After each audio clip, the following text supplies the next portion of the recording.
जिले में जिम्मेदार अधिकारियों की मिलीभगत से धड़ल्ले से दौड़ रही डग्गामार बसें, जिसके चलते सरकार को लगाया जा रहा है लाखों का चूना।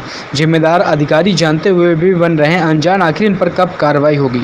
आपको बताते चलें कि ताज़ा मामला यूपी के सीतापुर जनपद का है, जहां पर जिले के अधिकारियों की मिलीभगत से लखनऊ के सीतापुर वाया लखीमपुर, सीतापुर से दिल्ली, हरियाणा, पानीपत सहित तमाम जगहों पर प्राइवेट डग्गामार बसें राष्ट्रीय राजमार्ग पर दौड़ रही हैं। वहीं जिम्मेदार अधिकारी जानते हुए भी अनजान बने हैं।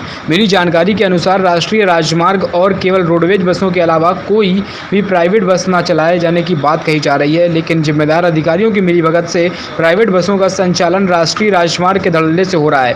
इतना ही नहीं, आपको बता दें कि यह नियम तो यह भी है कि रोडवेज बस स्टैंड से करीब 1 किलोमीटर के दायरे में कोई भी प्राइवेट बस नहीं खड़ी हो सकती और न ही सवारी बैठ सकती है, लेकिन सीतापुर रोडवेज बस स्टैंड से महज 50 मीटर की दूरी पर प्राइवेट बसें खड़ी होती हैं, जिसकी तस्वीरें साफ हकीकत बयां कर रही हैं। लखनऊ से चलकर सीतापुर होते हुए सीधे लखीमपुर जाती हैं ये डग्गामार बसें।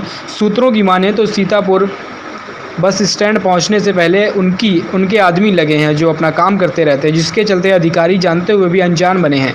ऐसे में परिवहन विभाग को लाखों का चूना लगाया जा रहा है। उस पूरे मामले में एआरएम सीतापुर से बात की गई तो उन्होंने वाहनों के चलते परिवहन विभाग को हो रहे नुकसान को जताया है और साथ ही पत्र के माध्यम से जिलाधिकारी, आरटीओ सहित पुलिस अधीक्षक को अवगत कराया है, लेकिन अभी तक कोई भी कार्रवाई नहीं हुई है।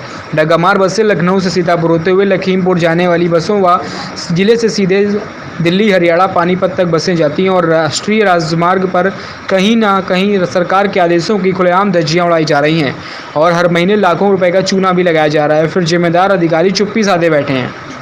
इस पूरे प्रकरण में एआरटीओ अधिकारी उदित नारायण पांडे से बात की गई तो महोदय ने बात को गोल गोल घुमाते हुए कहा, वहीं रटाया जवाब दे डाला। इतनी बसों पर हमने कार्रवाई की, इतनी बसों पर हमने चालान किया, इतनी बसों से वसूली की, इतनी बात यहीं से खत्म हो गई। अब सवाल है उठता कि आखिर यह सिलसिला कब खत्म होगा? क्या चालान करने से समस्या से निजात मिल सकेगी? यह तो आने वाला वक्त ही बताएगा। इसके लिए हमने एआरटीओ साहब को पत्र लिखा हुआ है, साथ ही साथ हमने उसकी कॉपी डीएम साहब को ही भेजी है, कप्तान साहब को ही भेजी है, क्योंकि ये पुराना ही शासनादेश है कि जो भी हमारा बस स्टैंड है उससे 1 किलोमीटर के दायरे में कोई भी प्राइवेट बस अड्डा नहीं हो सकता है और कोई भी प्राइवेट बसों का संचालन नहीं हो सकता है। तो इस शासनादेश को हमने संलग्न करते हुए इस पर कार्रवाई की मांग की है और इसके साथ साथ ये भी है कि ये बसें जो संचालित हो रही हैं वो लखीमपुर लखनऊ मार्ग पर हो रही हैं, जो कि राष्ट्रीयकृत मार्ग है, जिस पर सिर्फ रोडवेज बसें ही सवारियां जो है चढ़ाव और उतार सकता है, बाकी और कोई सवारियां नहीं ढो सकता है, लेकिन इनके द्वारा पूरी डग्गेमारी की जा रही है।